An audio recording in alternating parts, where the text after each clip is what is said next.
Comment est-ce qu'on gère cette hyper exposition dans un moment aussi difficile, un tel moment d'incertitude? Parce que je sais que tu l'as vécu. Juste voilà, en quelques mots ton expérience personnelle pour partager ça avec toi. Je dirais que ce que j'ai découvert avec les médias, ce que j'ai déjà dit à plusieurs reprises, donc je m'excuse, j'ai l'impression que je me répète, mais les médias sont des ogres.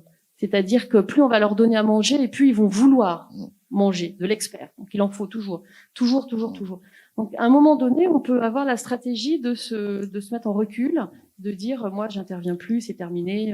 Sauf que si ceux d'entre nous qui portent plutôt une voie de raison basée sur le fait scientifique, décident à un moment donné d'arrêter d'intervenir dans le débat médiatique, le débat médiatique va être capté par des personnes qui ont besoin de la lumière des médias pour briller, et pas forcément des personnes qui ont une expertise sur le sujet, beaucoup parce qu'ils ont un propre ego à flatter, parce qu'en même temps c'est valorisant d'être attendu dans les médias, etc.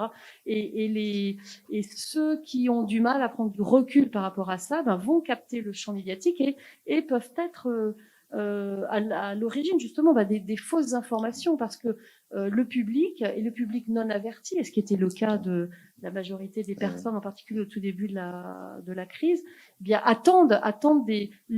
Jean-François encore parlait du doute tout à l'heure.